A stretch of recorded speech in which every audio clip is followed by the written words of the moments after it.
آگے بڑھتے ہوئے بتائیں کہ وزیر اعلیٰ خیبر پختونخوا سہیل آفریدی کے خلاف انتخابی ضابطہ اخلاق کی خلاف ورزی کیس میں وزیر اعلیٰ خیبر پختونخوا کی حاضری سے استثناء کی درخواست منظور کر لی گئی۔ الیکشن کمیشن کی وزیر اعلیٰ کے وکیل علی بخاری کو کیس کا ریکارڈ فراہم کرنے کی ہدایت۔ کمیشن نے ریمارکس دیے کہ معاملے پر عبوری حکم نامہ جاری کریں گے۔ اسلام آباد سے رپورٹ دیکھیے۔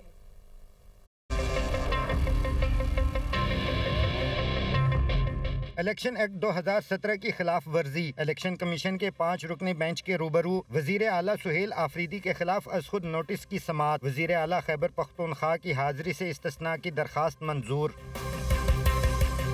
وزیر اعلیٰ خیبر پختونخوا اور امیدوار شہر ناز عمر ایوب پیش نہ ہوئے۔ NA 18 سے لیگی امیدوار بابر نواز خان سماعت کا حصہ بنے۔ وکیل علی بخاری نے بتایا کہ وزیر اعلیٰ اہم اجلاس میں مصروفیت کے باعث کمیشن کے سامنے پیش نہیں ہوئے۔ DRO حویلیاں نے بھی ہمیں طلب کر رکھا ہے۔ چیف الیکشن کمشنر نے ریمارکس دیے، ہم نے وزیر اعلیٰ کو ذاتی حیثیت میں طلب کیا تھا، وہ ہمارے سامنے پیش نہیں ہوئے تو DRO کے سامنے کہاں پیش ہوں گے۔ وکیل نے کہا کہ ہمیں کیس کا کوئی ریکارڈ بھی نہیں دیا گیا، مجھے کیس کی تیاری کے لیے وقت دیا جائے۔ سیکرٹری الیکشن کمیشن نے کہا، انتخابی ضابطہ اخلاق کے مطابق کوئی عہدیدار انتخابی مہم نہیں چلا سکتا۔ وزیر اعلیٰ KPK کے الفاظ حراسیت اور اشتعال انگیزی پر مبنی تھے۔ شہر ناز عمر ایوب بھی ضابطہ اخلاق کے خلاف ورزی میں برابر کی شریک ہیں۔ الیکشن کمیشن نے استثناء کی درخواست منظور کرتے ہوئے الیکشن کمیشن کے وکیل کو کیس کا ریکارڈ فراہم کرنے کی ہدایت کر دی۔ ریمارکس دیے کہ معاملے پر عبوری حکم جاری کریں گے، جس میں سب واضح ہو جائے گا۔ اگلی تاریخ بھی حکم نامے میں جاری کی جائے گی۔